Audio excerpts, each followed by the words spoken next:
Awesome. Come here, sir.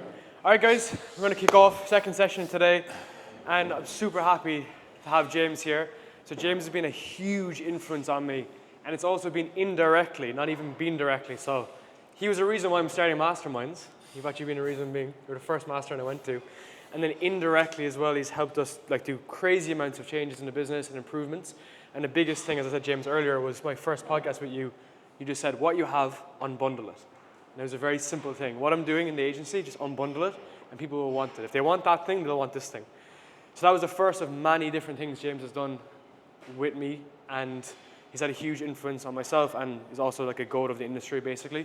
So if you don't know him, you're going to get a big insight today. So over to yourself, my man. Thank you. Thank you.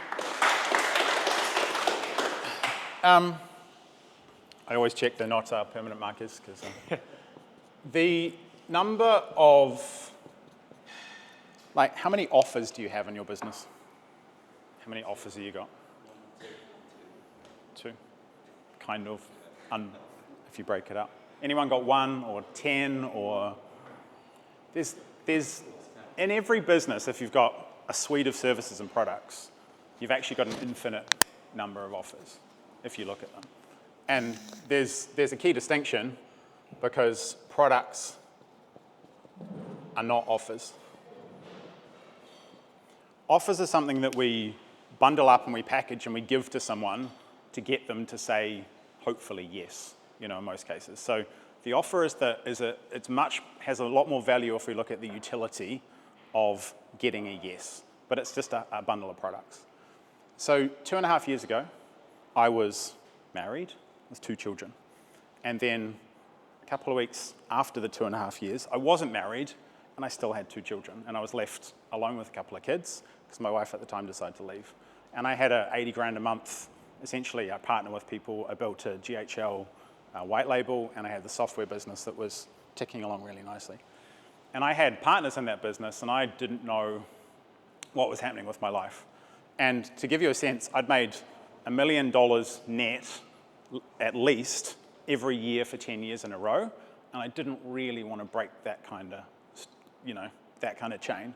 But I had a life. I had a 7-year-old and a 13-year-old at the time, and I was like, what the fuck am I going to do?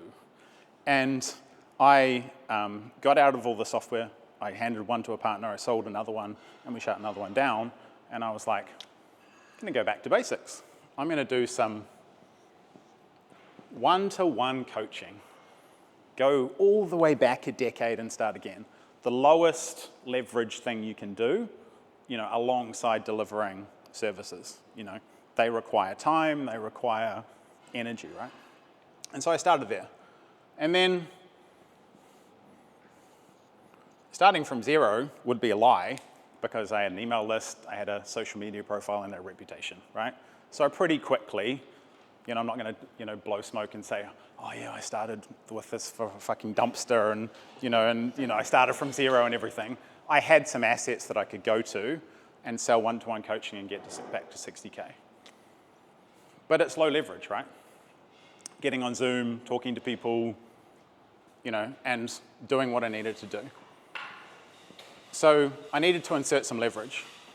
And so what I did is I started doing group calls with my one-on-one clients. I don't get paid to draw and write, by the way, so this is going to be really ugly. A little bit more leverage. This is bigger dollars, on its own. Generally, we charge a little bit less for group coaching than we do for one-on-one. So I built leverage by one step. I didn't have any training or anything, so I built a training library. More leverage. Then I started to bring the clients together in a community, and all of a sudden, from one product, for those same 10 people, I'd spawned 4 different products. And we can call this an offer, but it's actually made up of a set of products, right? And so I now had something else. So if I take all these out, I had another offer. I'll do group coaching with you. You get access to training and a community, right? And then I took that, and then I had training and a community, etc. And so I started at offer 1, I started at offer 2, and I went to offer 3. So that got me to 256K a month, right? But what I did is I bundled everything together by adding the things that I needed to deliver those people, built the products as I went, and then cross-pollinated those and started selling them as distinct offers. Do you want one-on-one coaching? Do you want group coaching? Do you want access to training in a community that's got none of me in it, right? And in the course of delivering stuff to clients, most people are doing a lot more than the thing that they're actually, signing the client up to. When Darren and I met, I'm like, dude, you're delivering services, but then you're doing consulting, you're doing coaching, you're bringing the clients together, you're running masterminds, etc. You've got a lot of products inside there. So to build leverage, the fastest way to build leverage is monetize things we've already got. So if you're doing, it's essentially iterative. If you're doing one-on-one calls, get your clients together in a group. Put them in, most people have a training portal, most people have some level of access to IP or some level of documentation, and bring them in a community. When we start to unbundle these things, essentially we can monetize everything along the way just from iterating away from it. Once we've got something to sell, and once we've got some unbundling going on, we've got a few different offers, but we need to be realistic about what actually looks like inside a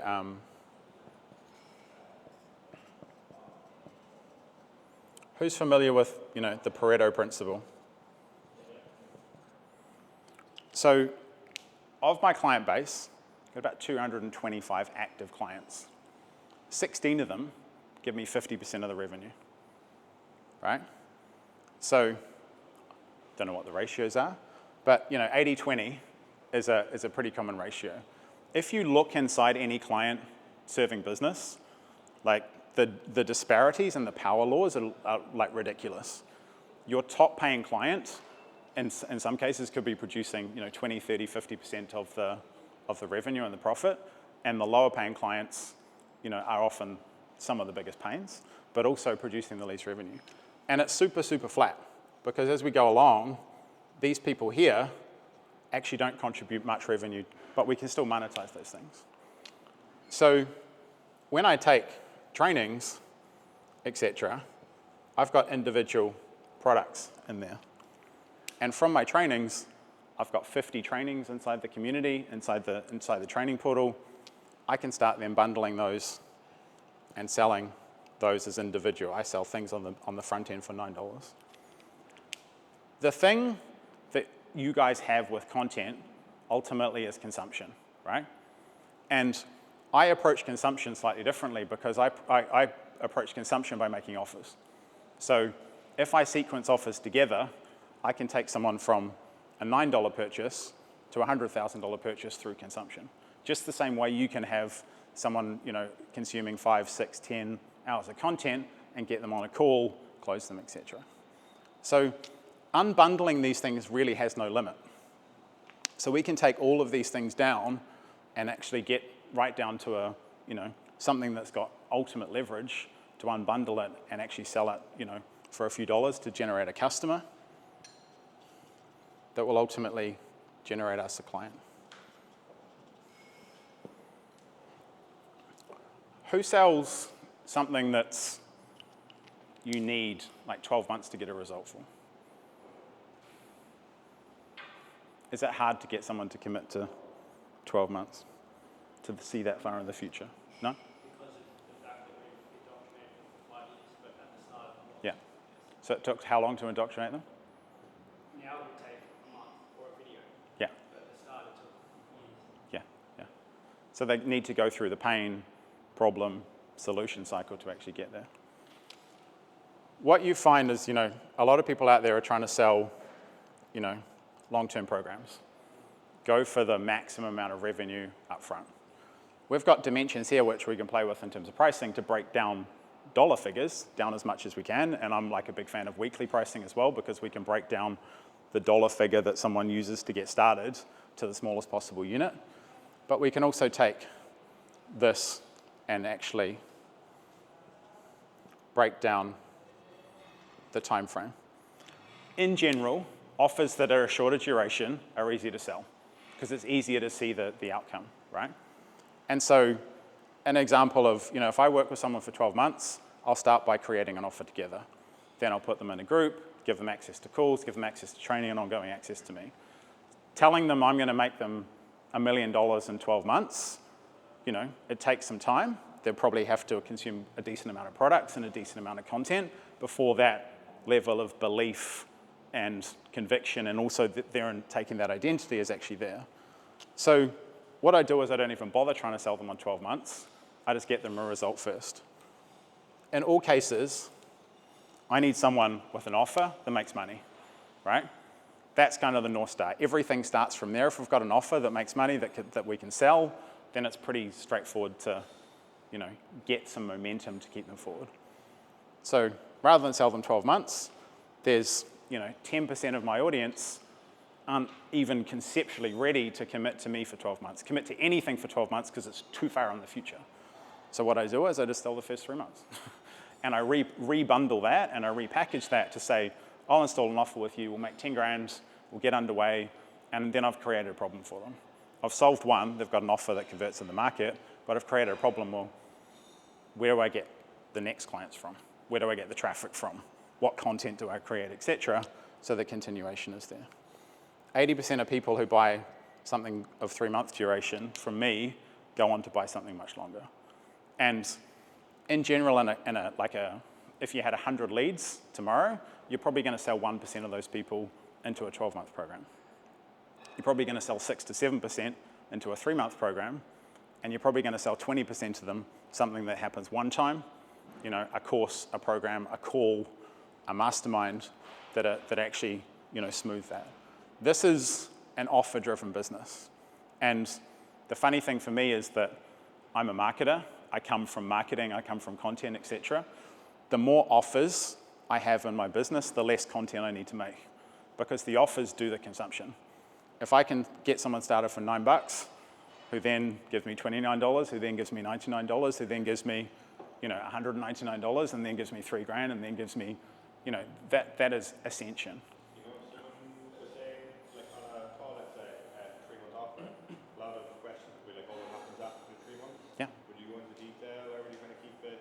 Would you say, like, don't worry about it for now, or would you, like, explain the process after 3 months? Yeah, so when I sold on calls, that was where I'd initiate the authority. I'd be like, I need to prove to you that you can get a result. You need to prove to me that you can get a result. What happens after that is we go through into phase 2, 3, 4, et cetera.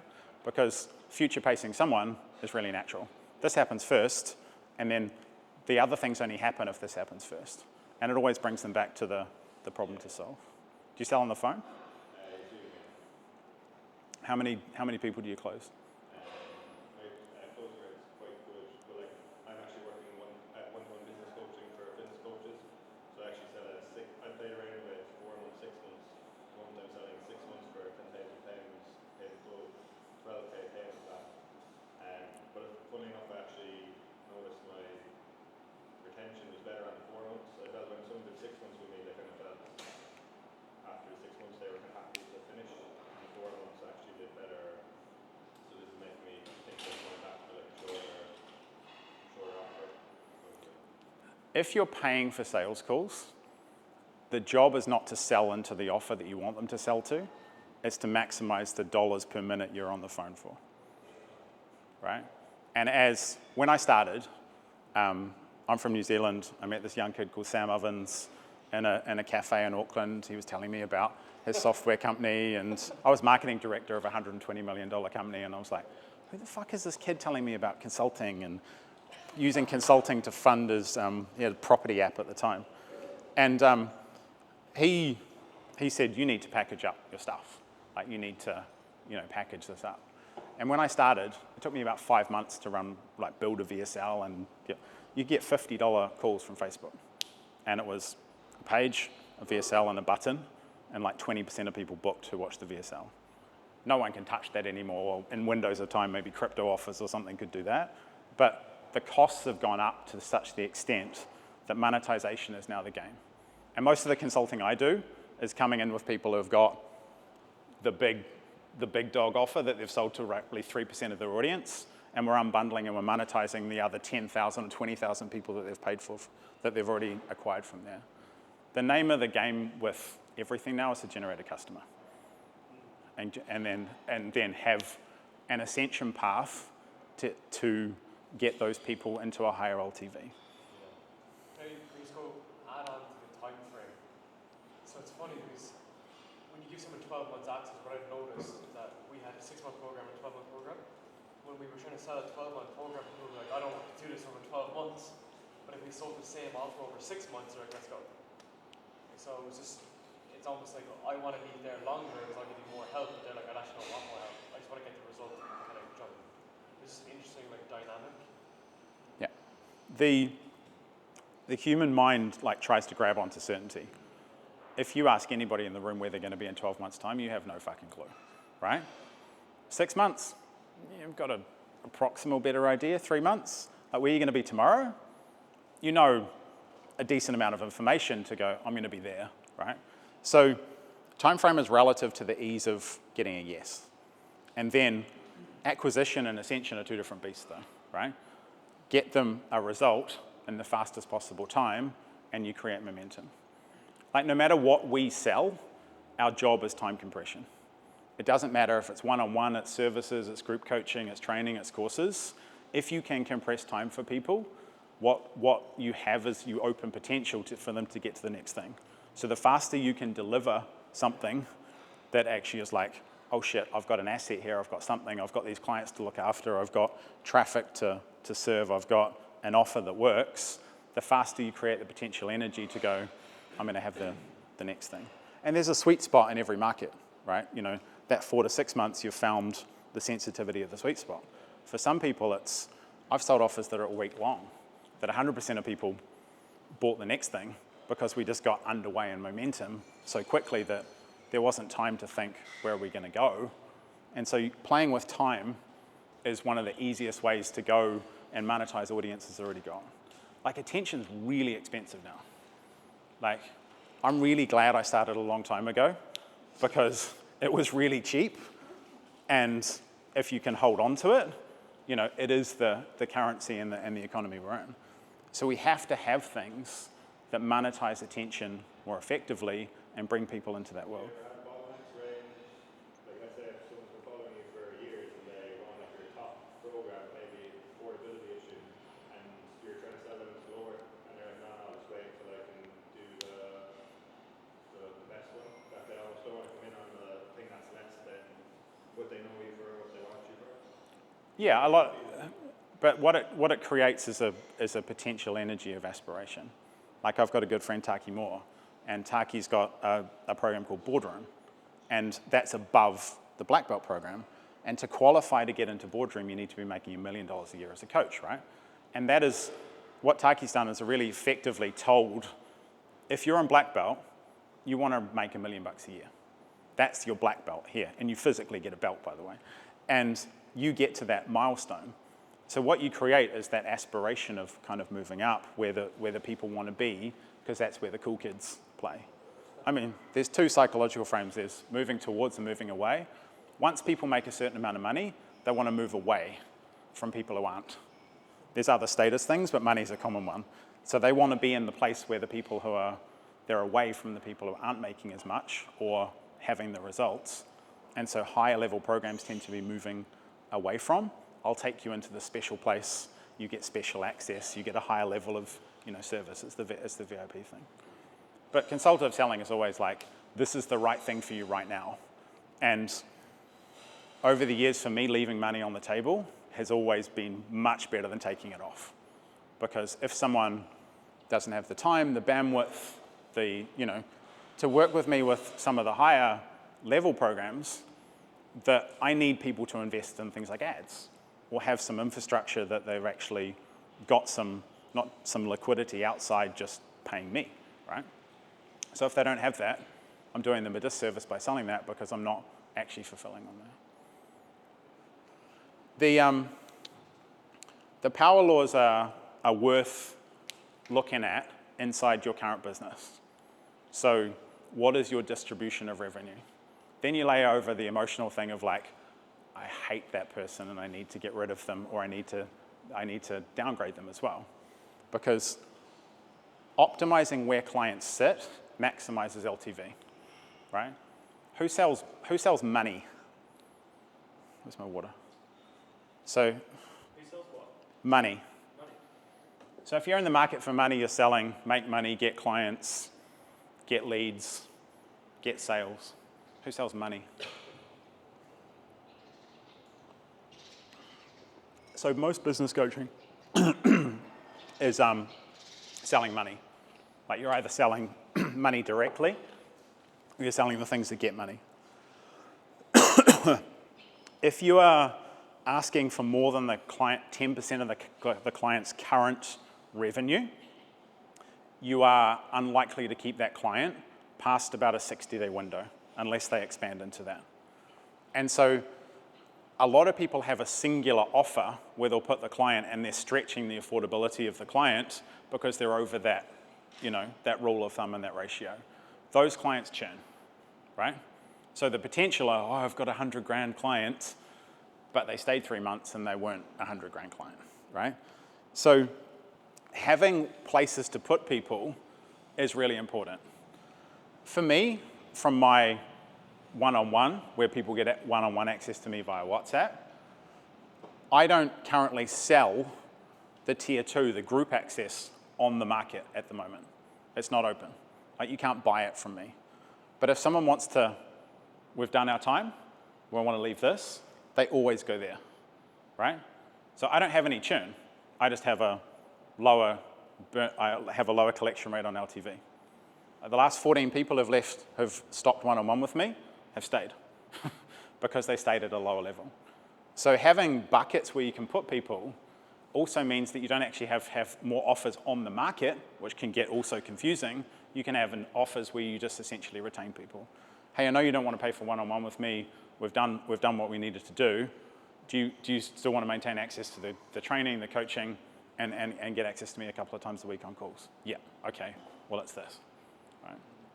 So just because you have offers, it doesn't mean they need to be on the market, because they can sit there as places where you can actually just drop people into, and just like my membership levels, essentially it's a safety net for me to maintain clients, because at 50 or 100 bucks a week, I'm like, you still get access to the training, you still get access to some calls that aren't with me.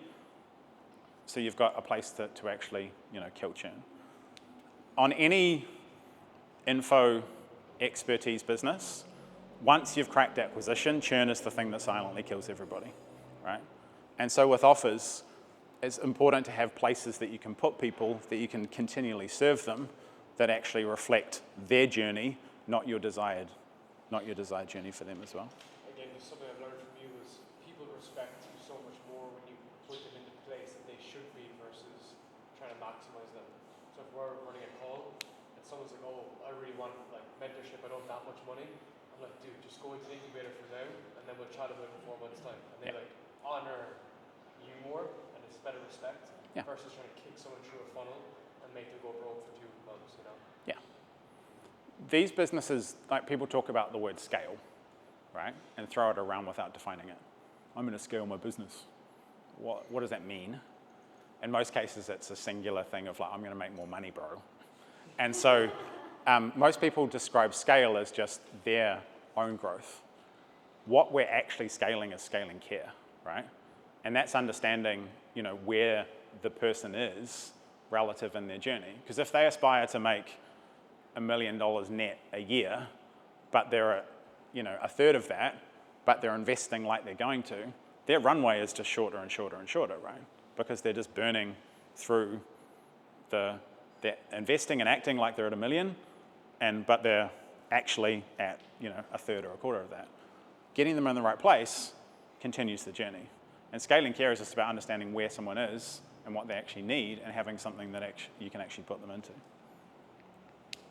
Does anyone have an offer that I can break apart? It's just too complicated. I always look at. You're taking people off the table already.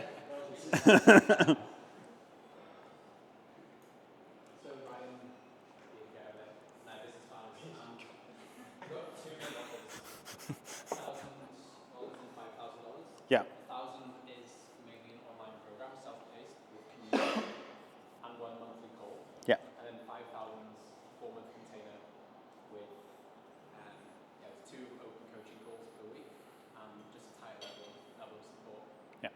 And I feel like we've got a lot of leads. Sales process needs a bit of work. But in terms of offer, we feel like a lot of people join the 1K and then sort of go missing. I feel like what you're great at is lead efficiency and no one going missing within the offers. What did you learn about retention of clients through the offers? The 1K people are buying something to close a loop in their brain that they're actually doing something, but they've got no expected future intention, right?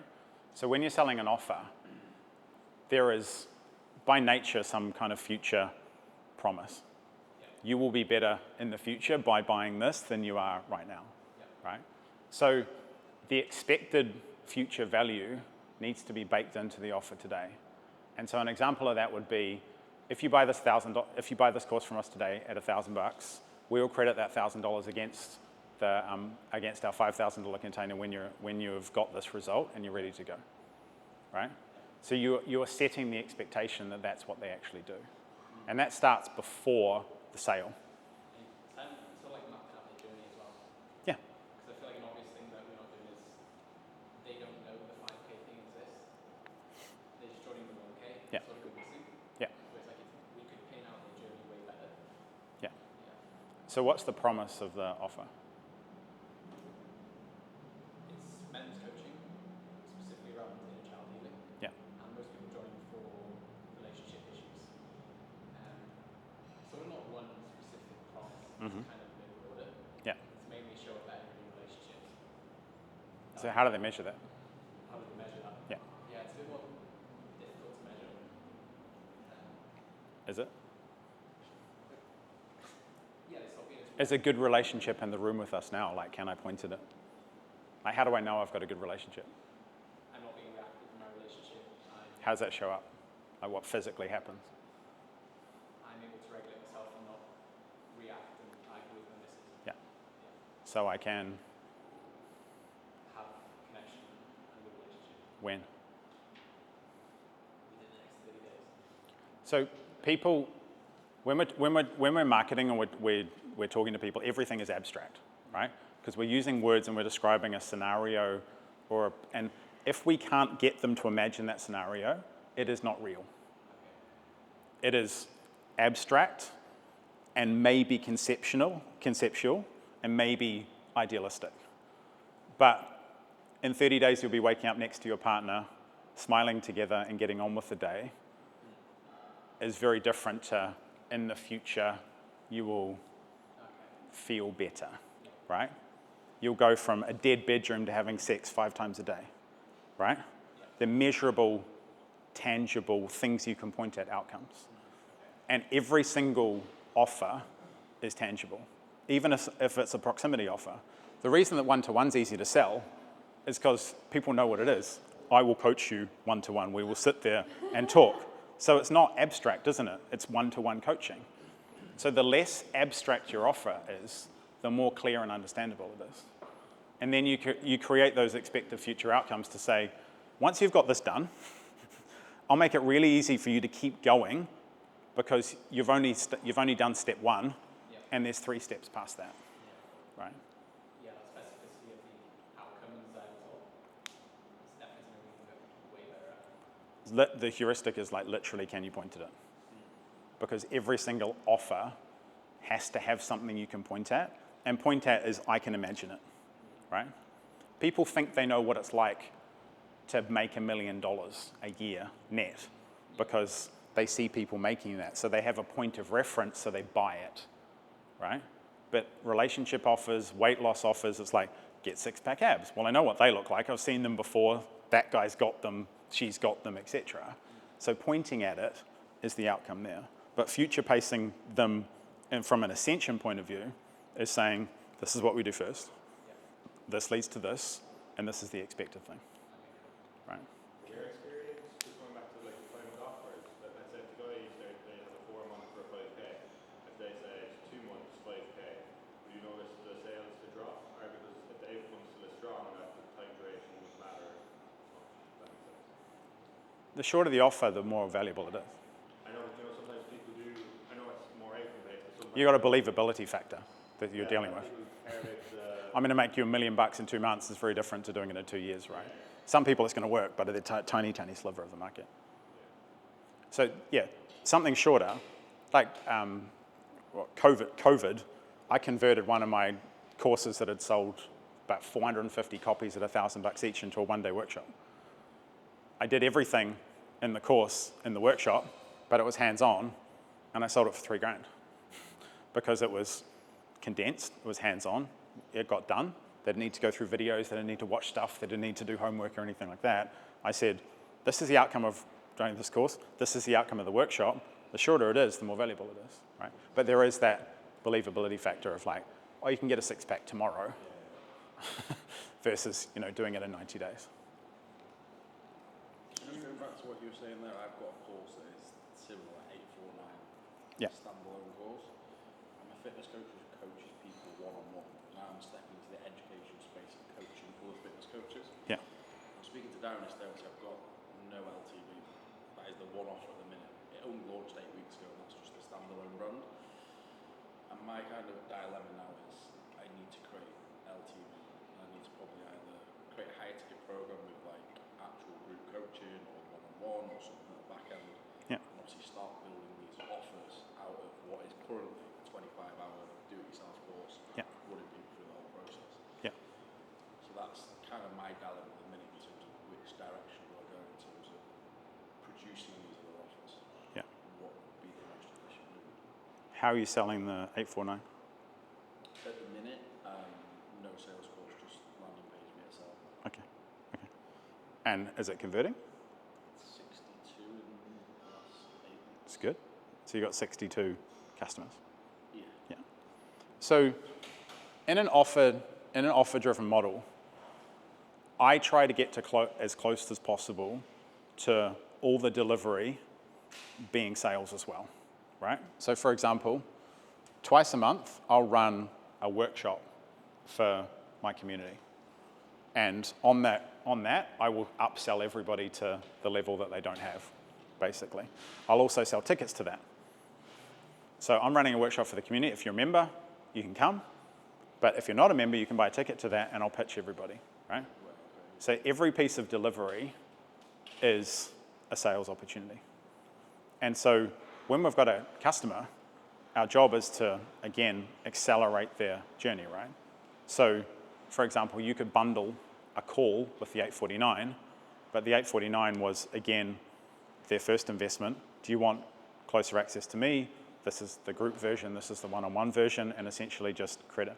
Credits against the next investment, you know, money has some energy to it, right? So if you create the opportunity cost sitting there of like, they've got an $849 check to cash with you and a future investment, or in Charlie's case, $1,000 for the next thing, then you're creating that potential energy.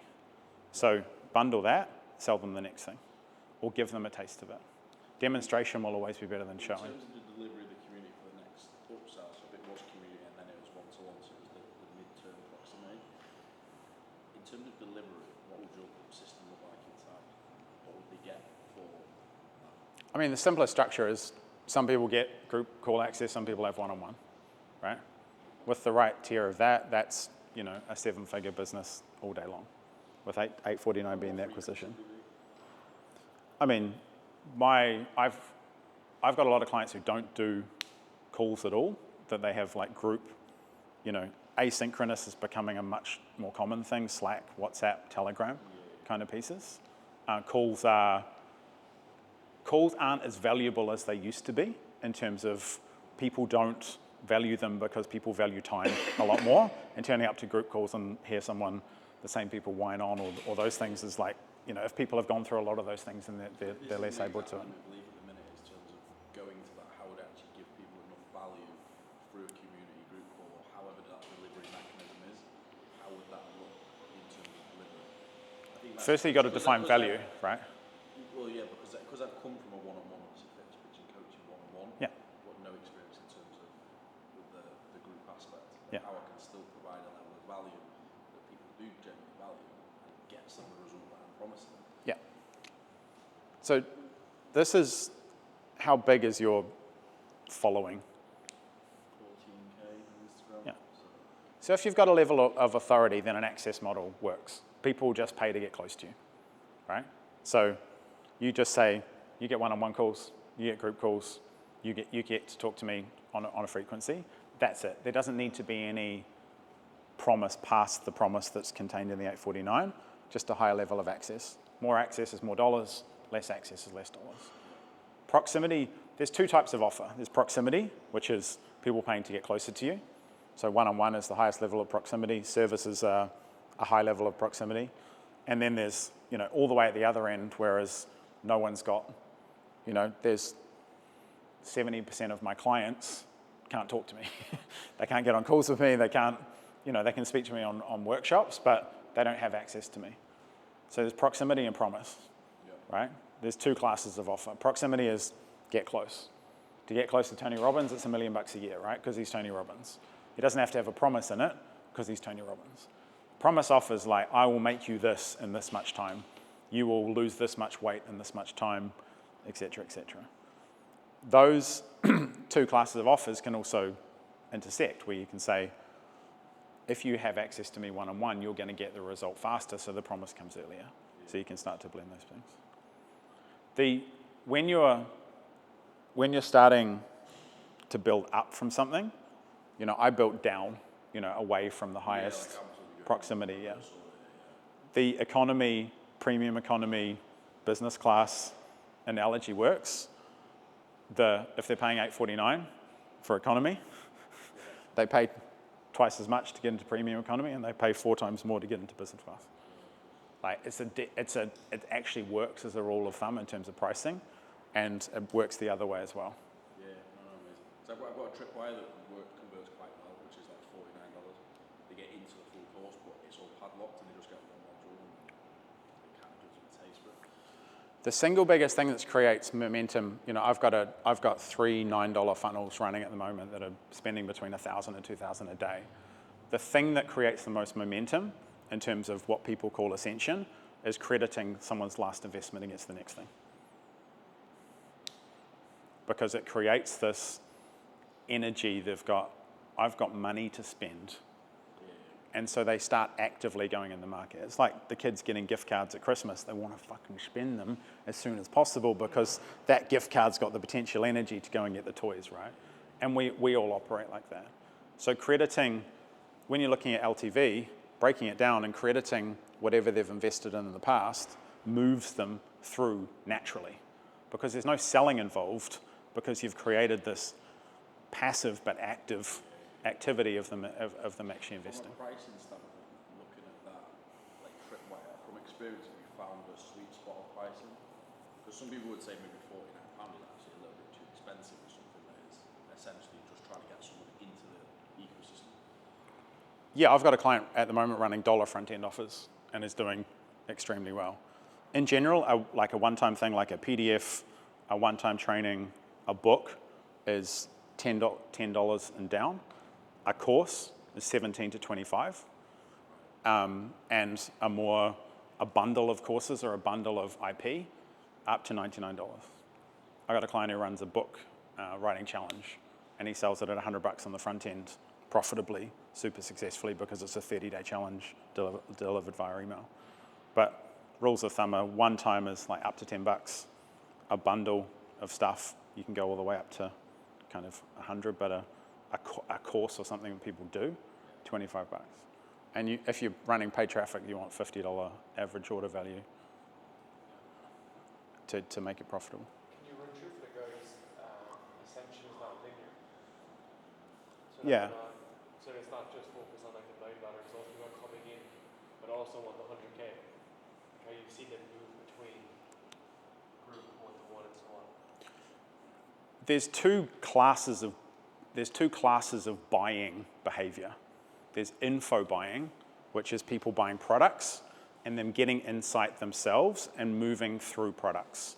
And people then look at a funnel and go, hey, I'm a genius, I got Ascension, but what you actually got was an info person to consume something. Then there's insight people. So insight people will consume a lot of content and they won't necessarily cross the buying threshold. They'll consume a lot of content, they'll consume hours of content, and then they'll make a decision, and then they're asking for logistics. How much does it cost? What do I get? How many calls do I get, et cetera, et cetera, et cetera. What most people do is they look at Ascension and they go, I'm a genius, I put all these products together and I got Ascension. Ascension is always retrospective, like you looked back and that person moved through. So when someone's coming into an offer ecosystem, you need to make them aware of everything as soon as possible. Because $9 people aren't $9 people. $100,000 people have just made a $9 purchase to check you out and get an insight, right? So in all my delivery, I'm positioning things all the time to make people aware of things. So when I talk about someone getting a result, I will talk about the program they're in, right? And sometimes I'll talk about the price of that program when I'm demonstrating that result. This person took this training and they spent $9 on it, and then they're being presented with this person got this result with this exact same thing because they had my help, and this is relative. So you're always positioning everything in the ecosystem. It sounds like so trite and oversimplistic. Most people don't talk about their offers enough, anywhere. They kind of just hope people like absorb the idea that they're in the market via osmosis. I think it's because most people like don't want to be salesy, is the kind of inner monologue that lots of people have. You just need to mention the name of your offer, what results people get, the mechanisms, all the time, in all the content, because all your content is building context. Content without context is useless, because it's just content, right? Context is like, what mechanism, who do I become, how did they get it, what program were they in, what's the price point, what's the value. Like you can't talk about, if they're good, you can't talk about your offers too much in all your content all the time. And I found you can shoehorn shit into things all the time and actually just mention offers that exist. Not in a salesy way, you just mention that they exist and someone got a result, or you're in casual conversation on a podcast and you go, I've got this guy in the syndicate, he writes books for it, blah, blah, blah, blah, blah, blah, and I just drop the name. And I do it all the time. So it sounds overly simplistic, but I notice that people get away from it because they were like, no, I just want people to like, naturally find out that I've got offers. And unless they're looking and they're right in the pocket of, solution seeking, they're not going to seek things out. See, this was me with the tripwire, because I was afraid of diluting the full course by marketing the low-tier offer, because I thought it would devalue and take people away from that. So I only run paid advertising and email marketing to people in the ecosystem. I don't actually organically post or do stories about my cheap mini books. There's this myth of cannibalization. People go, if you've got low ticket offers, you cannibalize your high ticket offers.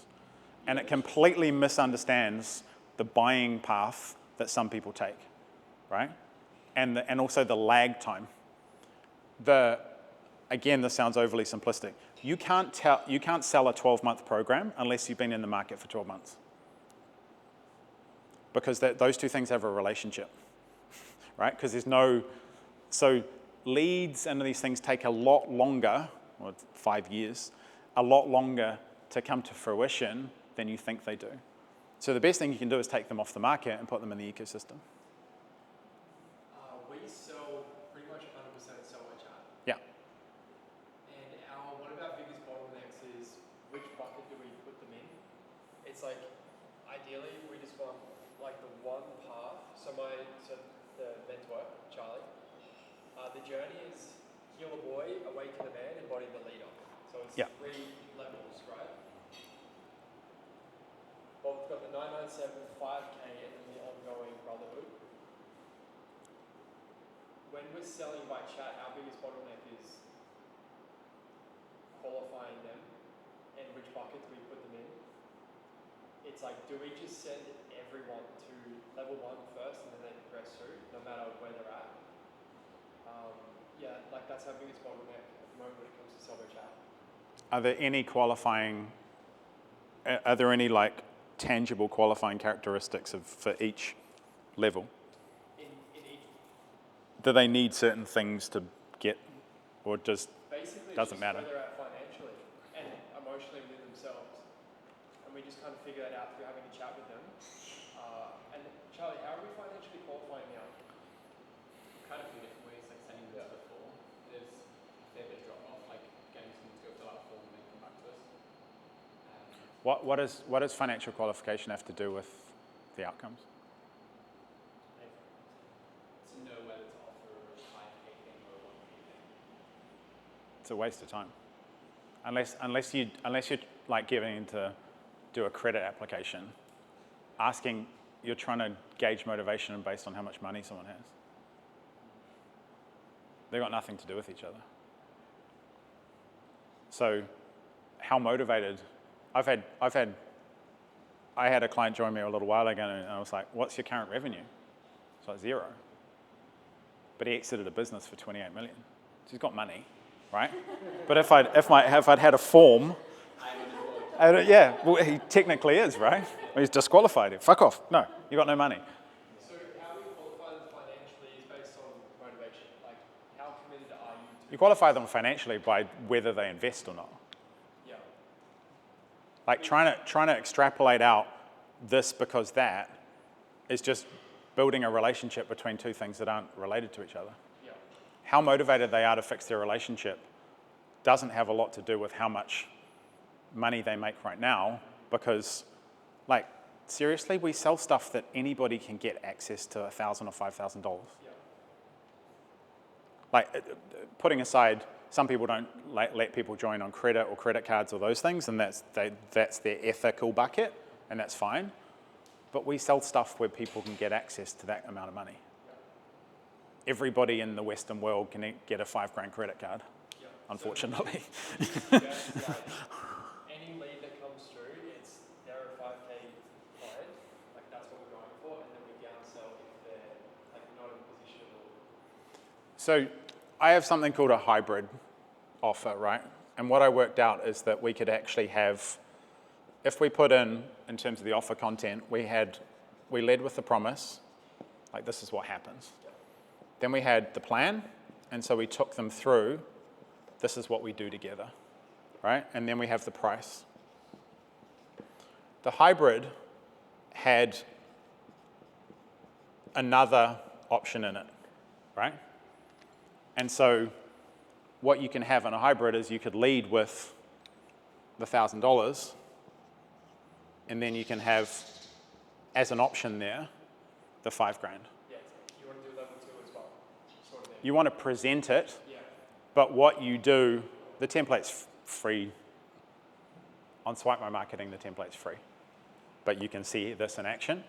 You're selling them on this, right? This is everything you need, right? But if you want this, then people who've got that actually get it for $4,000. There's some language that you need to, be clear that those two things are together. But you're presenting it while selling the main thing. Yep. That's the hybrid in a nutshell. There's a bit more nuance to it, but that's it in a nutshell. Can you credit here in the 1,000 against the 5,000?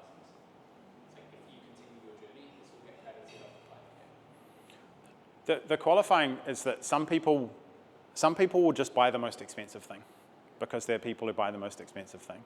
Some people will buy the highest level of access because they have been through group containers where they didn't get access to much at all, and they just want one-on-one. 90% of people who approach me for one-on-one don't get sold one-on-one. I'm like, you don't need it. Yeah. You don't need one-on-one access to me. You just need a proper experience in a good group rather than something you've bought before, right? But a hybrid allows us to present both offers while still maintaining one.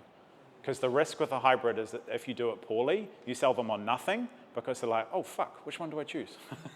So the language in that doc, which you can get for free, is essentially selling them on that. This is everything you need, but if you want to go faster, if you want more access, then you've got access to that. That would be in the doc.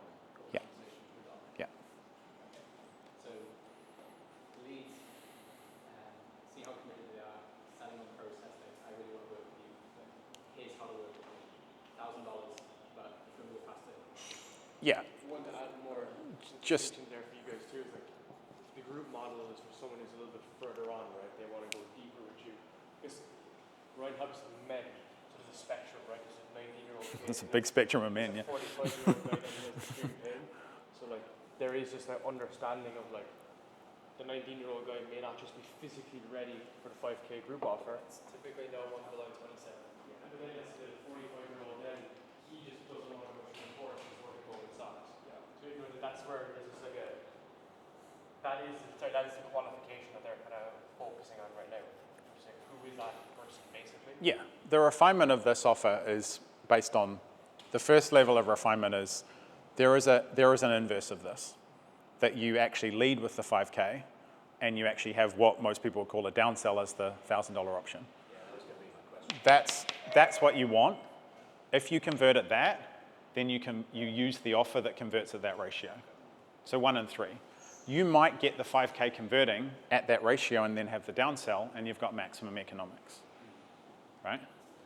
You need to work out which way it goes. I would start with that order, but you could invert it and actually have a downsell in there as well. Next question. So I work with top people. Yeah. So I want to chat with you about Subway Chat. Yeah. Offer dogs. How? Well, I know everyone's business is completely different, but how are you? What are you doing? Are you doing sales calls? Are you doing offer dogs? What? Just docs. Dogs. And only email. I'm not in the DMs or anything like that, so it's just email. Yeah. We've got setters, like we're having conversations in the DMs, and then we're sending a doc, voice notes, like we've just removed sales calls completely. Yeah. Yep. Most people suck at sell by chat because they take the world of sales calls into sell by chat, and they do a lot of objection handling, a lot of open and Socratic kind of. Sell by chat is the opposite of closing on calls. Yeah. It's opposite in the nature of the questions you ask. And so when you're taught sales, you're taught to ask open questions, right? Because it maintains a conversation, because you can get feedback in the course of a conversation and direct it. When you're doing sell by chat, you do the opposite. You have closed questions, right?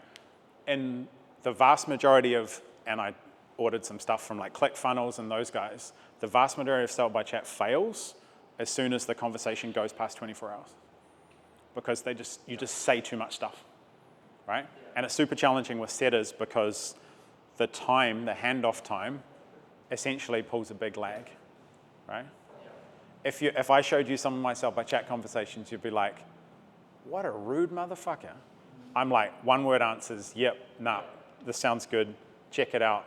I always have the next step, check it out, hit me with any questions, whether you're in or out. Cool, they say yes. So everything is a binary. There's no maybes or anything like that. Because in sales calls, you can just loop back to their objection. You can handle it, you need to talk to your partner, etc. Sell by chat is yes or no. Yeah. And you're having organic conversations with people. Yep. Yeah. And you're saying what you notice is time is a huge factor. So it's Massive. Yeah. Yeah. Well, I think what would be average close in time? Would it be 30? Yeah. There's a lot of filtering out the shit. How many offers are you making a week? That's all that matters. Just in general, the only reason you do sell by chat from an efficiency point of view is that you can make more offers versus calls. Because if you're doing 15 calls a week, you're making 15 offers a week. And this sounds crazy, but the more offers you make, the more sales you make, right? So if you're not making more offers than you would relative to sales calls, you're wasting your time on sell by chat because sales calls are going to be much faster and more efficient. So we're sending the doc out to 10 to 12 people per day and closing 2 or 3 a day Yeah. So on $1,000. try and double it next week. Double the offers. Yeah. That'd be a good metric to track.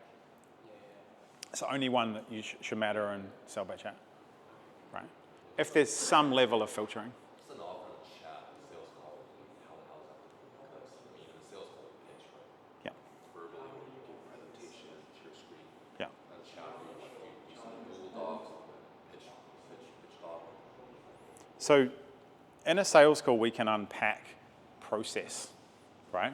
So in general, for someone to say yes to something, they need to understand the promise, the plan, and the price, right?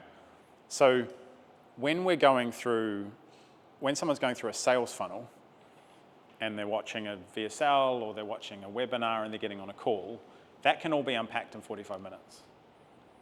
And it's contained, it's controlled in that environment. We're on Zoom and I'm presenting something to you, this is the plan, etc., and you can go where you need to go. When you're presenting a doc, you're presenting a Google Doc or a PDF that's the same to everybody, right? And by the time they get there, they need to know kind of what the promise is, what the plan might be, and have an indication whether the price is, in their wheelhouse of like where they imagine it to be. So if you're selling by chat, you're essentially, rather than the sales process being deep, when you're just doing all those things on a sales call, it's wide because you need content before they get to the offer that talks about the mechanism you use to get results, that talk about case studies that show that other people are getting results from that mechanism, have a contextual way of like, what is the identity that you inhabit on the other side of that? So they need to have consumed a lot more content, or in my case, offers, right? By the time someone's working with me one-to-one, like, they know what a hybrid offer is. So by the time they get to, do you want to work with me? They've bought it, they've played with it. I've had people make 50 grand from a free template and then be like, can you help me? Because that worked really well. Like, I don't need to sell them on how good a hybrid offer is because they've just done it, right? So in Sell by Chat, there needs to be a lot more context in the content. And this is where people get kind of stuck in two worlds. They try and get off calls because calls are expensive, and they get stuck between two worlds, and there's nothing in between that says, the definitions that you had before of men, what were the 3? Heal the boy, awaken the man, body, Yeah. Yep. Do you have content that contextually talks about healing the boy? But not as early as it should be. Yeah. It's kind of to the end, so they get to the end, they're like, oh, what's next sort of thing, instead of going from the get-go, this is the journey. Yeah. And this is where you're at. Yeah. Yeah. So content, everyone talks about content, but no one talks about context. Content must deliver context for an offer to be made, right? So mechanisms, process, identities, definitions, if they're not present in the content, there's no context by the time they get to the offer. They're like, heal the boy. What the fuck does that mean? Yeah. I don't know. It sounds good. That's what's been. But if they've watched a 20-minute video or like done a checklist or a cheat sheet about you're a boy that needs healing or something like that, then they're like, I need to heal the boy. I know what that is now for me, right? And then when the offer comes, they're like, of course, it's perfectly natural to be there. Yeah, and we've done that very well. Like we'll get leads that are like, they know exactly what the problem is, and they know exactly the outcome before they even message us, so that they're like ready to go. Yeah. But I wanted to ask, with offer docs, what have you found has been the most highest converting? Is it like an actual document style? Because right now we've got a Notion PDF, which is like a sales landing page kind of thing. Is yours? I know there's kind of 2 styles to the offer doc. What do you roll? Where I am now with like a decent sized audience and just lots of warm traffic, it's just a raw Google Doc. Yeah. When I when I got into it and started doing it, when I was actually automating it off the back of a book funnel, it was an embedded Loom video of me walking through the doc and then being able to see it just to give some kind of place and face to it to actually walk them through it. So the colder the person, the more the who has to be injected. Who are you? Why are you telling me this? What is this thing? Because the offer doesn't live on its own. But if you've got an audience, then the offer can live pretty much on its own, because the natural extension of a brand should be that the offer is the natural next thing to be made. So it's relative to where they are in the funnel, but also just how familiar they are with you. Right? When I first bought Travis Sago, who kind of taught me a lot of the sell by chat mechanics, his very first product was Notepad. Like literally DOS, early Windows Notepad, right? Before Google Docs was really a thing. And so it's just a written offer. It's the same thing. There was a loop that you opened that I wanted to close. It's gone. Docs, like what style? Landing page or Google Doc. You have the VSL in the landing page, but it's hidden in the drop down, right? Yeah, we're that's the top. Yeah. I found Google Docs, and I've tested this through clients at scale. Google Docs have a higher trust factor than Notion because people recognize the Google brand. How do you track? By massive numbers. But people, PDFs had a really, really low delivery rate. Also, like, worked with a client who was delivering them via Facebook Messenger. And essentially, like, 30% of the sending the PDF would be blocked because it was a security element, right? You're just injecting some random PDF into a random conversation with someone you never chatted with before. So, like, viewability of an offer matters, because if they're like, I don't trust that link, it's relevant. If someone's like super techie and super dorky and they love, I love Notion dashboards and stuff, they're going to click on a Notion. But for a lot of people, they don't know what Notion is, and so they click on a Google Doc. The new website link to the typical landing page with VSL. Google Docs convert higher than web pages for the same reason. Google Doc, you can frame it as an invitation rather than a sales, a website and a sales page will always look more salesy and less personal, because by nature it's like, it seems to be that. And I do a lot of dynamic stuff on a Google Doc. I'll be like, open until 28th of the 5th, and then I'll be like 5 spots. And as I go along, I'll start crossing them out actually on the doc, right? That's how you sold me a list. Right after that. Yeah. This is everything Google Docs. Yeah. There's no landing pages running for Apex or Masterminds or VSLs. There's a promise, who's it for, the structure, and then just testimonial, that's it. Testimonial links to your testimonials channel, but I tried to not put in external links because that dilutes focus. What do you think about that? Yeah, you don't want to take them off the doc.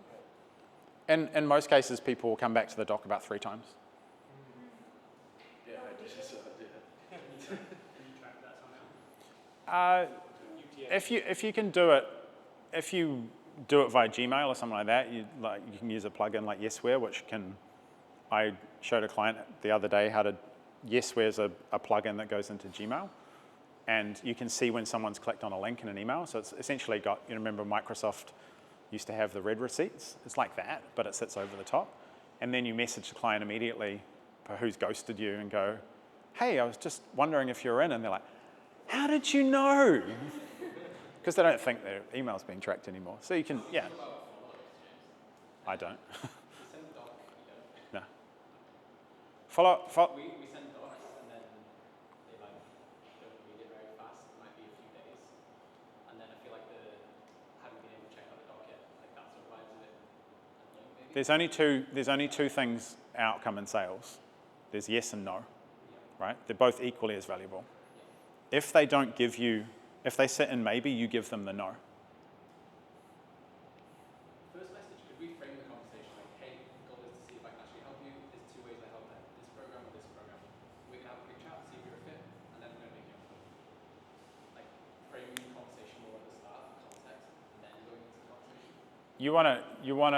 And you can with any sales, you want the truth on the table. What are they dealing with right now? Actually, my wife has said that she's really unhappy, and if I don't stop drinking, then like I've only got a few weeks left. And I'm like, okay, the fastest, most intimate way I can help you is here, right? That's it. There's no like, oh, I want you as a customer, and maybe this is better and that. Like, leadership starts from the content and the context and the interaction we have with people along the way. We don't start coaching them per se, but we always have leadership along the way. And leadership is going, this is right for you, or this is wrong for you. You say yes, or you say no, and if you're not going to say no, I'm going to give you the no. Hey, the deadline's on the 28th. I'm assuming you're not in. No worries. We'll open the program up again in 14 days. Oh, no, I was just... Then they'll give you the truth. I was actually just trying to get the money together. I was actually just being on holiday. Actually, my wife left me, and it's no big deal. I'm just thinking of that. So one thing we're missing is like a solid kind of like deadline. You know, it's like we're starting on this day. We've got this many spots. Like we need to know where it's kind of it's more. What was that? There's no urgency. Deadlines are the only ethical scarcity. You just got to stick to them. And you got to stick to them even when you haven't made any sales. And you go, fuck it, I'm starting. Price goes up to 2,000 in April. April comes around, price goes up to 2,000 in May. I was just changing it. False scarcity is always false. And it just diminishes the trust of the audience over time. If you've got a deadline, it still happens to me. I'll open something up and be like, 5 spots by Friday. Fucking crickets, still close it on Friday. It's also like the quickest way to destroy your self-esteem is by lying to yourself. And so if you constantly make deadlines and you break them yourself, you are fucking yourself over really badly because you are just literally just perpetually lying to yourself that, yeah, it'll be fine, right? And so you have a deadline and you stick to it, no matter what the result. Do you know the way to run a low-stress business? And I run a very low-stress business. Is you always have more demand than you have supply. Because if you think about most people's number one stress in business is like, where's the money? Where's the next client? Oh shit, they left. Acquisition is the biggest stress. And there's two sides to the thing we do. There's demand, which is converting desire into something that somebody wants, and then there's supply, right? And so when I set my business up, I put constraints on it. This current iteration of it, I said, I'm only going to work 2 days a week. I'm only going to work Tuesdays and Thursdays. I need to make 3 million net a year, and I don't really want more than about 300 people because I know what 300 people, I know what 400 people containers look like because I've done it before, right? And I have to be the sole delivery person with Alex, who's my VA, right? So solo delivery, 2 days a week, 3 million net, and I started with constraints. And then when we have constraints, we can have creativity because we put rules to ourselves, right? And so there's only so many people I can work one-on-one with. Coaching doesn't really happen in groups. We'd like to think it does, but the nature of a relationship, the intimacy and the trust is pretty hard to transfer in groups because there's always a performance element to it. Most quality coaching the best quality coaching happens face-to-face. The second best quality coaching happens in private between two people, even if it's virtual. So I never have more than 18 people who are in this, orbiting this thing in different iterations, right? So I set my constraints from there. 18. Which means what In a day? An average day, nothing. And I coach on WhatsApp, so it's all asynchronous, and I'll get on Zoom with people if they're messaging me too much, and I'm like, fucking hell, we've got something to fix here. So that's the responsive element of it. Like one-on-one coaching, when you set up, we have a call every week, the task expand to fill the time, right?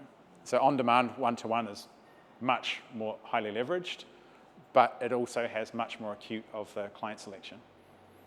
My one-to-one clients are a dream. I don't hear from them for weeks at a time. But when I do hear from them, they are working through a big decision or a big commitment. I have 2 clients who just like, literally, they're like, I just picked your brain, right? And that crosses time zones, etc. Which is all to say, when I have constraints, like I have office hours on Tuesday and Thursday on calls, have about a 30 to 40% attendance rate. So I said on group calls, I'm never going to have more than 100 people who have access to those group calls to get those attendance rate. I can't manage a call more than 30 people on Zoom in an hour and a half because it turns into that wait your turn, all the hands up kind of coaching thing, and one person will always take up half an hour. And so I have 100 there. Everything else is scalable, right? Because there's no access. I have 150 people on a workshop, on a community workshop, so most of them turn up.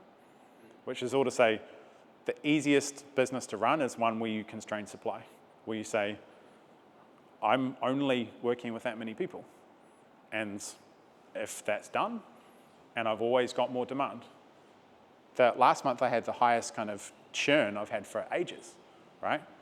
But I always had, they were replaced. I know someone who wanted to come in, and so they did. So when you like one-on-one coaching, it's like they don't schedule time, it's more like spontaneous WhatsApp calls or voice calls. Yeah. That's how I deliver. Yeah. So you call them or you like leave voice calls? I had a client who's just reached the anxious phase of something, right? He's growing super quick, and he's like, and I can't remember the exact days, but say it was last Monday, I saw 3 WhatsApp voice notes back to back, and I was like, let's jump on Zoom later. Because if you're messaging me a lot, you're not doing something. And if you're not doing something, you don't know what you should be doing or how to think about it. And so in 10 minutes, I can be like, shut the fuck up, you're worrying about stuff that's not a problem yet. Do the thing that we said you were going to do, and this is how you do it, and then he's off, right? So I shouldn't be communicating with my clients very often because they're actually in flow and in motion. I'm just directing the next decision. How did you package that when you're selling? Because how I sell is like 10x one-on-ones for a second, 10 times one-on-ones. And how did you package that? You've got direct access to me on WhatsApp. I don't even mention Zoom. I just say, we need to get on Zoom and we need to talk about this, right? And a time frame? Or Yeah, I sell them in 16-week blocks. 6 months? 16 weeks. 16 weeks? One of the things I've set my business up, like one of the things I learn about in the business coaching world is that people develop codependent relationships rather than actual business relationships. So they try and make themselves valuable to clients far beyond the point that they are actually valuable by like, oh, well, I'm giving you this new thing and you just need this next thing, etc. And so they get in this big cycle of new and they're dependent on the next new thing that's coming in the next month or the next quarter, etc. There's a natural life cycle of clients, right? I've had one client one-on-one for 8 years, right? And it just rolled. If someone, in most cases, is working with me for more than like 3 kind of cycles, like more than about 9 months, then usually actually something is wrong because we've developed the wrong kind of relationship, right? But I also set it up so people come and go from my world really easily. I've got a ton of people who used to get one-on-one who just get access to my workshops, paying me $50 a week. They're there, they pop in the community once in a while, and then they'll be like, at the end of summer, the European summer, the US and European summer, I'll have this big influx of people who are in the community who want to push the pedal down again and they'll want help, and they'll just ascend up if I've got something available. So if you've got all these limits in place in terms of your group calls, your one-on-ones, the scale comes from leveraging more offers because there's only one of you in a certain amount of time. Yeah. So you always come with a pricing strategy as well. Because if you've always got that in mind, you can think about increasing prices. Yeah, exactly. Price is a useful mechanism for that. Right. So I back calculate most things on an effective hourly rate. I want to make $5,000 an hour, right?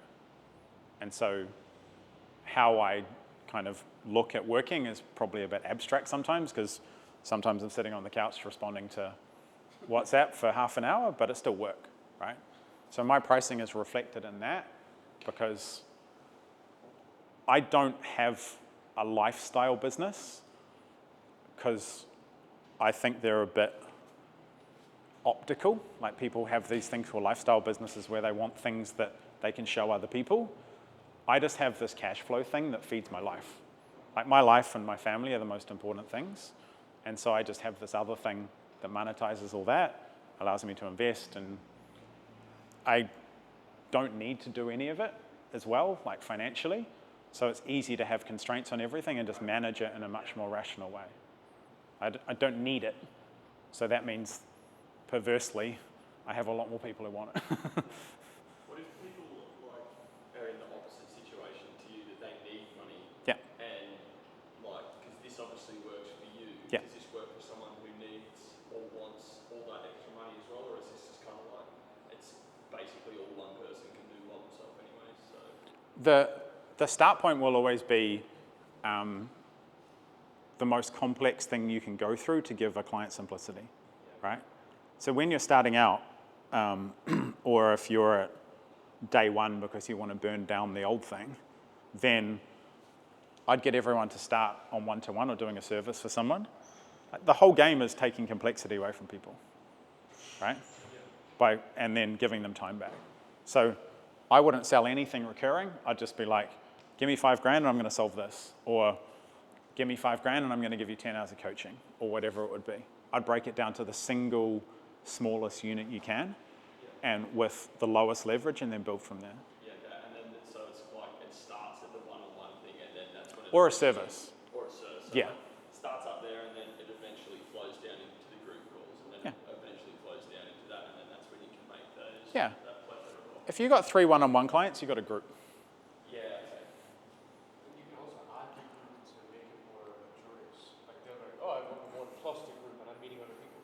Like it's just an extra layer that's being added in, you know. Yeah. Like just taking it from our example, 3 years building the agency, uncoupled it, had all the leads that couldn't afford the agency, just came into coaching. So it gives you more leverage because Harsh, that's your example, Dan, that's your example. You need to get those results first, and then when you have 5 or 10 clients, fuck them to the group. WhatsApp, whatever, to add to it. Do they feel like it's a step down? No, it's added. I'm saying like you're building a broader thing here, not just this one-to-one lack of leverage, but it's starting the journey with case studies and results and then content and piece of content. So a way to look at it for agency services is that an agency sells done-for-you services, right? The next layer of leverage down from done for you is done with you. Whereas like, we give you some stuff, but you bring a bit more time. And the next layer down is DIY, right? So the 3 lanes kind of work. One of my fastest growing clients a few years ago ran an e-com agency in the UK, right? And they built a $250,000 a month coaching business really, really quickly because they were just like, we're doing done for you. We're already consulting. Why don't we just sell access to those consulting calls? Then they build a group, then they build a course, then they wrote a book, and then they've got a funnel, right? But that's all stuff they've got. It's all stuff that they've just taken more leverage into it. And of course, then they find the education business is more profitable than the agency by orders of magnitude, and they're like, why the hell do we still have the agency? But they can also serve a purpose, especially in an AI-based world where execution is going to be the kind of the next frontier. So yeah, there's different ways to look at it. And just looking at that model going back to what you're saying about putting that offer at the very beginning. Yeah. So at the moment I've got a 3.5 month offer, $5.5 grand. I'm wondering, is it worth, maybe this might be a question, you understand my situation, is it worth doing say a 30-day offer using that $1,000, $5,000 rate there? Or is it overcomplicating? Like, I don't really get price objections when I'm in front of the right people. Is it worth having that at this stage, do you think? Or it's not really relevant? It's worth testing everything, right? But for a quick win? The reason why you do an offer needs to be explained to the audience, right? So how I'd frame that is that, as you know, you do an assumptive kind of, you communicate to them, To work with me, it's $5.5 grand for, what is it, for 4 months? 3 months, right? I've helped this many people do this through that. I've been looking at ways to make it easier to get started with me for those who are, earlier on the journey or, want more direction. So I'm running an experiment. You give me this, I give you that, and it's limited to 8 people, right? And then you see what happens. Because you might get info buyers and you just monetize a bit of the audience at $1,000 or $1,500, but you may get 30, 40, 50% of the people actually going, no, can I use that 1,500 against the 5.5 and keep working together, right? So understand where it sits in the stack. Yeah. I don't have anything obviously like evergreen that's on the market all the time that you can just join. Everything's an experiment, a case study, a pilot program, a trial, everything like that, right? Because it allows me to make tons of offers really quickly, because while most people are trying to make 1 or 2 offers, in lots of different ways across 30 days, I can make 30 offers in 30 days, because they're just different start points, right? Do you ever find you get like audience fatigue or offer fatigue? If you're advertising different offers in sequence? The best way to do it is go like super simplistically, something really expensive, something really cheap, something really long, something really short, and have high contrast. If you have high contrast, then people can't predict what you're doing, what you're going to do next. If I was just emailing my list every day and going, I've got another $9 offer, people stop paying attention when they think they know what's going to happen next, right? But if I'm coming out with a $100 grand offer and then the next day I've got a $9 one, then it causes people to pay more closer attention to things because they're not quite sure whether the next thing is the right thing for them. Yeah. This also requires a mindset that you're actually useful to people, right? And what's the best way we can help someone? If we believe in our stuff, then it's them working with us. But still people have an aversion to selling. Like, I'm just going to nurture them. It doesn't, is that helpful? Is that useful to them, right? So making tons of offers has a mindset that the best thing this person can do is probably get this. And then we'll work out what you need next. And then we'll work out what you need after that, etc. So an offer-driven business is consultative because we get someone to buy to understand the intent they've got. Someone wants to get, a $9 Google Doc. Why? Well, actually, like someone messaged me just before and said, doing 170K a month, I've got 3 closes, costs are 80 grand a month, I fucking hate it. Like, I get the story all the time, right? Their intention of buying a $9 thing is to be like, I've got a $2 million business that I hate because it's all call-based, the offer's good, can I convert that into this thing you've got, right? But the $9, it didn't matter what the number was. It was a signal of intent. Like, I've got this problem to solve and they're a customer now and they can, do you see how your offer can fit into this? Maybe I'm useful to you. So the offer naturally leads to, do you want to do it yourself or do you want some help? So you don't have a sales team? No. Just you. Yeah. How do you sell it? I see you running a self-liquidating offer of $27. What happens after that? Into the next step? The funnel looks like this. Yeah, it's a whiteboard marker. $9 front end. So I've got a book. I've got the hybrid. I'm running a training called the Social Code, but it's not converting that well. That's got a $29 bump. That's into a membership offer. And then that is into a 3K offer, which is just the first 13 weeks of the syndicate. So that's like at a 1.1 ROAS, so it covers its face, and that's where they start the client journey, right? That's not sold in the funnel. That's the, this is so meta. The bump is something called the cash campaign, which is an email sequence that I mastered over the years. and essentially open and closes the invitation to an offer. The cash campaign, my cash campaign is selling that offer, but you can buy it as the bump. How do you sell the 3K? How does someone find out? Email. If you didn't have any of those products, you need to start from scratch. You really start from scratch? No, you have the authority, you have the followers, you have the expertise. What's your current offer? I don't have an offer. Don't have I anything. I have an offer that I haven't sold. So I have I a can explain it document. to you. He has not. I It's have not an running offer. it. I'm just not running it. Exactly. So I help fintech founders build and run product Yeah. that they can go running. Yeah. So what I have demanded job, CPO in fintech. Yeah. I'm running this on the side. I don't have a one-on-one. I don't have a group call. I don't have a training. I don't have any of those. Mhm. Where do I start? Who's your buyer?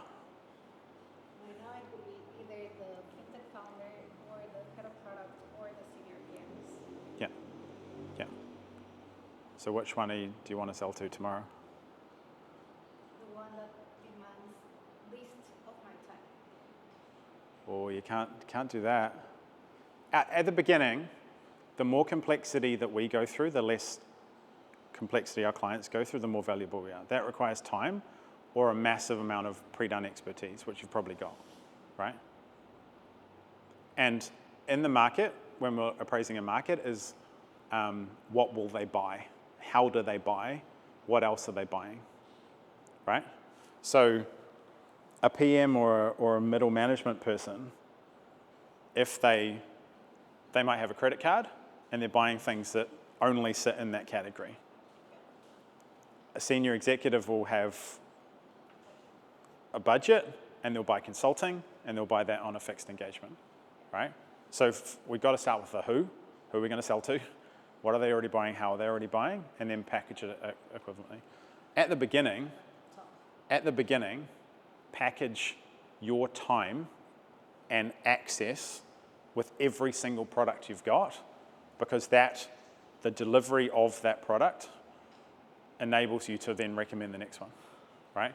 Because the middle management might be a route in to the exec, but the exec also might be a route into the middle management who are actually the decision makers there, right? So start with who, what are they buying, how are they buying it right now?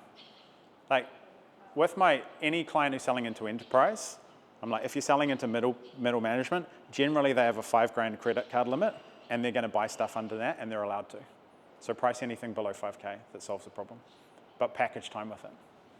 Because the framing of how we sell things is really important as well, because middle management, it's not their job to buy consulting, but they buy problems being solved, but we can give them some consulting on the side, right? But senior exec, C-suite boards buy consulting all the time. They don't buy courses and cheat sheets and things like that, but you might give them those things in the course of doing consulting. So framing how people buy and who is really important. But their team members may want the training, the cheat sheets and all that stuff. In most cases, inside corporates or inside organizations, anything that adds to the time and workload will not be bought. So you have to give them a shortcut, and then the implementation is giving them a further shortcut of like, you've bought our Scrum Master training, I'll give you a 30-minute call on how to implement this quickly so you get your stand-ups from 45 minutes down to 10 minutes, right? So it's additive to that. Just the nature of consulting with fintech is that it's ROI driven. And these companies are going from 50 million a year to 100 million a year, and they're paying you 5K a pop, right? And it's pretty good in the ROI on their side. It's not like this offers 90-year-old. Same for you, but exact same as corporate speaking. So that's where it's like, yeah, you get some amazing case studies, which Michael has working with Netflix and all these big, huge companies. And then, yes, you might appeal to people like here, entrepreneurs, like here again, who don't want to get into public speaking. I've sold a ton of corporate consulting, and I've sold things for 50 grand that I've sold to other people for 5. Because if I tried to sell the 5 grand thing to those guys, they'd be like, what's wrong with it? We've never bought a $5,000 thing in our life. right? So it's framed about what they already buy and how to know it. And that applies to other markets as well. Because I was involved in a property offer recently, and they're like, we cannot get people on the phone. We cannot get people, it's a B2C offer, right? Property investment offer. And I'm like, these people have never booked a 45-minute call to buy something in their whole life. And I'm like, it's just not the way that they buy things. They go to events, they will attend a web event, like a webinar or something like that. But book a call, they're like, why? And so they reframed it as a demo, because these people have bought cars before, they've had demonstrations, they reframed it as a demo, exactly the same thing, and their call booking rate went up because they're like, what the fuck am I getting on a call for? It's like, get a strategy session. They're like, Karen in the suburbs of Sydney is like, a strategy? This sounds a bit much for me, so no one booked. But then they changed it to a demonstration, and everyone booked, right? So you have to understand how people buy to understand not just what they'll buy, but how they buy. Like, if I'm talking to someone here who's got a distinct, this common story for me is someone's doing 6 figures-ish a month. They've got a sales team. They've got rising marketing costs. They've got they've got a lot of complexity, and they're like, oh, you're that guy who runs this business in a couple of hours a week. I want you to help me convert to that, right? I can't sell them a course. They get access to stuff.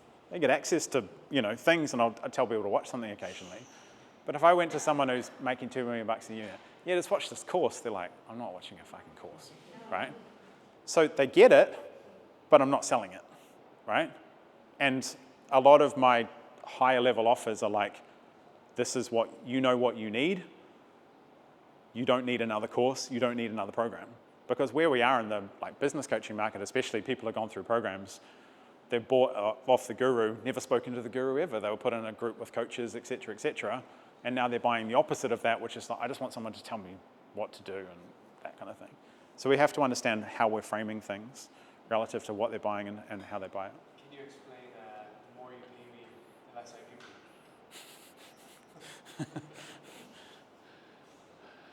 you? The higher levels of access, the more self-efficacy someone will always have, right? And so the more I'm in the way of somebody and the more I'm trying to change, the less I'm serving them. So the people who pay me the most, I give them the least, because I'm doing the 1 degree of change that they need relative to where they are. Like, coaching and consulting is about sequencing. I've got strategies coming out my ass, right? But it doesn't mean that for each of you, that's the way you'd approach it, right? We could number these things all over the place with the sequencing. And so for me, if someone's doing one-on-one, I'm like, start putting your clients into a group call and do that first. And then we've built a product. What do I do then? Build a training portal. What do I do then? Start selling it to the market. Here's a doc to sell it, etc. So it's like just the next thing. And so if someone has got somewhere, it's actually my job to change the least amount of things. I said to you when I met you, like, doing this agency thing, that is like, just start a coaching program, and you're like, oh shit, it's that simple. The reason I asked that is the sequencing. What I'm saying is, you explained it to me, but it was like $6K a month to the agency. We did nothing else but turn the Notion docs public, because they were the training material for the team. Sold it for $3K each, and then I brought it up to about $100K a month. And then the program was pretty good, but we need to focus more on monetization. Yeah. So then we just over-index on monetization, brought us up to like 150, and then there's loads of, as we said earlier, noise with the company, which lifted both up. And then we went back through it, again, stripped the whole thing out, redid it, and brought us to 200, and then stripped it out again, and then it just gave way more noise to all the other stuff again. So it's like a rising tide lifts all boats. I think you talked about it as well. You Yeah. get one thing and rises the other thing, right? Yeah, what often happens, like, someone comes to me and they're like, I'm doing one-on-one coaching, it's $3,000 a month, right?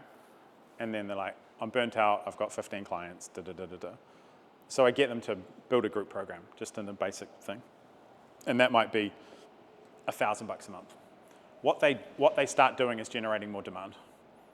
When you have more demand, all of a sudden the $3,000 a month from the one-on-one looks quite cheap, So then it raises the price for that. So that cycle is super common. And where people start and where they end up is often pretty funny, because their original thing that they come to me with actually ends up being 5 times more expensive than because they, by packaging and having an additive strategy, they've raised the net value of the whole ecosystem, because their one-on-one clients don't just get one-on-one now, they're part of a board with their peers, right? So they've actually raised the value of the product because it's additive. Like, this room is better off with more people in it up to a certain limit, right? And so if you're putting people into it, it's that natural cycle where it does raise all boats. If you're getting a client that's taking you backwards on any factor, they need to be got rid of immediately. Without judgment, but these human-powered businesses depend on putting the right people in. Every client you add under a good system should add to the group. Like, if you guys came here and none of you spoke to each other, it'd be fucking hard work, right? But because you're peeling off, you have conversations, you get insights. Often you come to masterminds and you get just as much from the people you are as the people who are there, sometimes much more, right? And so every single human, because we do these things on whiteboards and we talk about all these things like leads and clients, but they're actually humans, you know, which are complex beings inside those things. And so in those containers, if you're adding people in, they should be net positive to the group, and that raises everything up. I can run my business on my own. Alex helps me. Alex has been with me for 10 years. He's in the Philippines. But not because I've got the best strategy, it's because I've got the right clients. And I'm probably what some people would describe as ruthless about removing problematic, cancer, or bad fits without judgment. Like, I make mistakes still relatively frequently in like who I let in, and for different reasons. They're not ready, they're not right, or if they're a net negative. And the reason my business is so profitable and so efficient, I've got the right approach, which is the maximum economics, but I also let the right people in the right places, and I'm quite happy to not sell things to people that don't need it because they're in the right place, and that allows them to stay longer and actually contribute more over time. So when you're trying for acquisition, often you just take anybody. If you've got a credit card and a pulse, then you're a client. But then paying attention to who they are, and especially what they contribute to the whole ecosystem, your team, your other clients, etc., that's scale. Because without that, the whole system is constantly under drag, because you're trying to squeeze all the money out the top, or you're trying to, you know, get codependence out of people in a community. Sorry, James, if I may Yeah. interject. I'm going to ask a selfish question in the hope it will help other people going through a similar thing. So I'd love to pick your brains while I Yeah. Darren knows, right? I've been coaching Darren, probably speaking, over 12 weeks, 1K a week, 12K, fucking dream client, because he's always on mic, Yeah. he's always on the camera. Yeah. So the rate of fucking rapid improvement is unbelievable. Yeah. Right? He's a dream. I have 1 or 2 other people like him, not many. Yeah. The biggest issue I have, I do one-to-one, I do B2B, but the one-to-one coaching, I need your help finessing it, right? Because most people, they're the CEOs, they're MDs, they're people at Goldman Sachs, etc. They don't have the fucking time for a weekly call. And I don't either. We're both traveling, right? Yeah. So I can't sell them on a time basis. 12 weeks, 12K, 12 calls. It doesn't work because the travel schedules don't add up. So I think it needs to be more outcome focused, I presume is the right answer. And just say, hey, promise, here's 1, 2, 3 things that I'm going to get you better at. I think it's going to cost you 5 to 6K. You have WhatsApp DM access to me. Yep. And we just get on a Zoom when you need. Is that the right approach? Because when I try and sell it time-based, it just doesn't work. It's not quite clear. So people buy things based on needs and incentives, right? Darren's got a high incentive. Darren is a great client because he does stuff, but he's also got a high incentive because he's doing stuff all the time and he's showing up, so he has a high cost of not doing stuff, right? So he wants to get better, right? A CEO, his needs are not recurring, and so selling them a recurring product is difficult to impossible because it doesn't meet the need profile. But their needs are reoccurring, right? And I worked with a crisis management PR firm in London a little while ago who had this problem. They're like, they only need us when they need us. And I was like, well, how often do they need you? About 3 times a year. So we packaged a 12-month offer, which gave them essentially 3 panic buttons 3 times a year where they could tap in for 60 grand, right? And they were similar price points to you. Yeah, so there's a intensive part where Mr. CEO is prepping for a keynote, and then you get it done, and then they go into maintenance mode.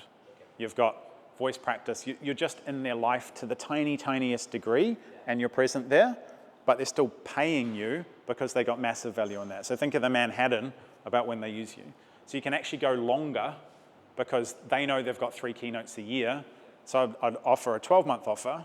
They can finance it over the first 3 months, right? But they get 12 months access. That gives them 3 intensive coaching around keynotes and then consistent access to the very lowest level. They don't want you in their life when they don't need you because it's a needs-based thing. Yeah. So time is a factor that we can play with because it's relative to the needs of the person in the scenario. You could sell that one-off, or you could sell it over 6 months or 12 months, but a CEO is going to do it 3 times a year. He knows they need you, but he only needs you in 2-week blocks 3 times a year. I think it's like a limitation that, you know, I see when you're selling that is your generation is stuck in this like hour for hour, nickel for nickel thing. Completely. Just like we hop on a call or sell hours, whereas if it's more dream outcome focused, they're just going to have better keynotes, they're going to sell more, they're going to get the promotion. Yeah. And then that's going to happen in different time windows in the year. They still get the dream outcome, right? Sure. If people don't give a shit about your result, they can lift the window, if they become a better speaker, they'll do it. Yeah. And I think ironically as a communication skills coach, I'm not articulating that outcome enough. With you, it's very clear. Let's sell from stage, become more elegant, more charismatic, right? But you said it's just funny because when I went through your funnel, it wasn't fun, or maybe basically. But you said to me, like, oh, I don't know, we get on the calls. I was like, I don't want to be on the fucking calls, dude. I want to send you a YouTube video and then in 10 days time you might respond on this level. Does that make sense? Because otherwise, and again, to your constraint point of view, you have kids, a wife, and you travel, so you have constraints in your business. But that makes you more valuable. That increases your perceived value when you're not 21 years old all the time in the world. So people will pay you more. I won't get on a call to buy something. I'm trying to buy something at the moment. They're like, just book a call. No. Yeah. Take my money. So a lot of business coaching and things have like, get a recurring product, right? And it's got no nuance. You cannot sell a recurring product without recurring problems. All my recurring products have recurring problems for my clients. We solve one and we move to the other. And then we come back again and we often, we fix it over there and it's broken over there, right? You cannot sell recurring products without those problems in the skill set you've got recurring, right? But reoccurring things, they're actually easier to plot, but they are just less linear, right? And it's like agency services. Most people leave agency services not because they're getting too little, they're actually getting too much, and they're not using it. And so I've helped a lot of agencies deliver less, keep the clients for longer, because everything they were giving to the client was actually consumable, right? So understanding what recurs, what reoccurs, and that means you can actually plot something in across the client. Like a ton of people who are in the syndicate and get like regular weekly group calls with me will be like, I'm coming to Bali in July, and then I've got 5 hours consulting I want to buy from you now. So they're like plotting the year in advance with me. So they've got $250 a week that's just recurs, but then they've got these other Manhattans along. And if you take that like visual thing, when do they need you? When can you plot it out? You can get a hell of a lot of LTV and annualized value out of someone by just understanding which issues reoccur in their life where I'm valuable to it. And they're not linear, because recurring is like, you get a call every week, you get access to this, right? Most things aren't linear, right? It works on gym memberships and stuff like that, and even that's variable. So plotting and understanding and having the distinction between reoccurring and recurring allows you to solution and offer and actually get a lot more value and a lot more future value than you can right now. Anyone else got an offer? What do you sell your lowest ticket offers, actually? The $9 one? That's a 2-hour recording and a template. What recording? Like, just It was a workshop I call? delivered to clients. Yeah. So one of them just Yeah. I don't make anything. I just monetize my delivery. What do my clients need? I'm going to run a workshop. Okay, how do I monetize it? I just turn it into assets. Another question that I have is that you run workshops to upsell people. Yeah. I have a free school community, right? So I do 2 coaching calls a month. In the school community. It's a free school community. Yeah. But now what I'm thinking is like, as I'm coaching these people, I want to kind of directly upsell these people. Yeah. Or like have a calls. How would you structure that? I guess. Why should they upgrade if you're coaching them for free? Huh? Why should they upgrade if you're coaching them for free? So remove the coaching calls in the free community. Totally. Or why should they upgrade for any other reason? Like people don't buy more if they're getting Well, what they feel they need. My 5K program is 7 coaching calls a week with offers placement, so there's a clear difference. Yeah. But for your client, it's more better, or is it just? For my advanced clients, they get way faster results. Yes. Yeah. Like way faster results. Yeah. I've never seen a free community with like over delivery have a great ROI, because very few people have any incentive to get more, because they're like, well, is 7 better than 2? They can't quantify it. So they're not like, it's much easier if it's binary, like over here, you get information. Over here, you get insight and coaching. Just remove that. I've never seen it work apart from at like super guru scale with guys with massive brands who are just people pay to get in proximity to them. Yeah, well, I'm not a massive guru. I guess I'm a semi-guru into the niche. Yeah. I mean, all my clients are coming from school. Ironically. Yeah. Yeah.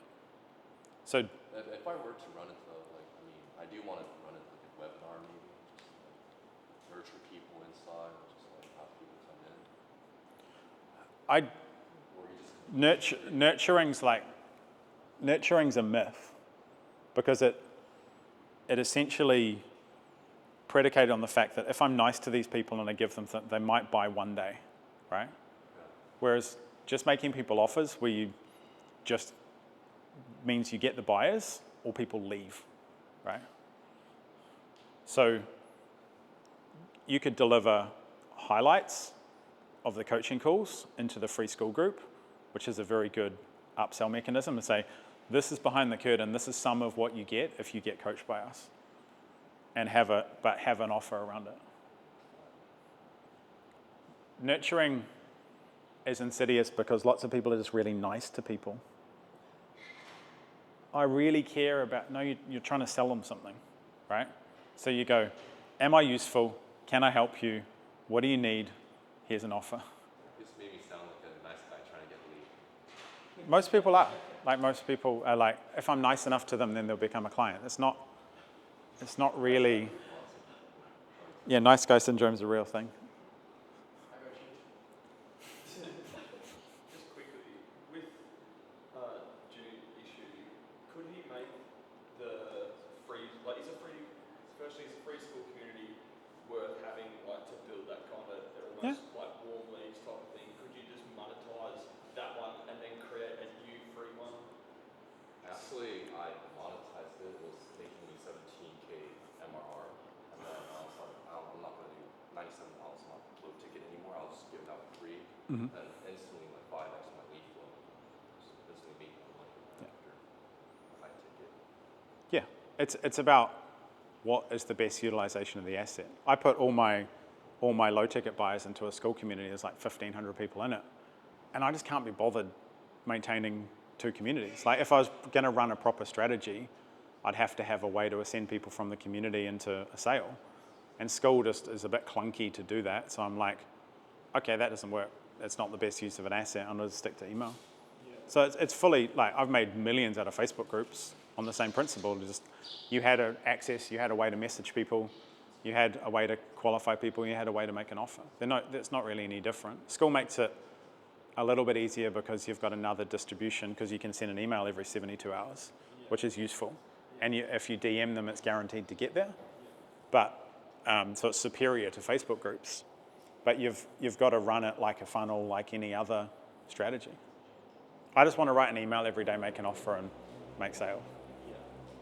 And then I built an ecosystem where if you buy something, it's really natural to probably buy something else. Like, everything works. So basically, the best way to monetize my current free school community accounts is about 1,000 members. Yeah.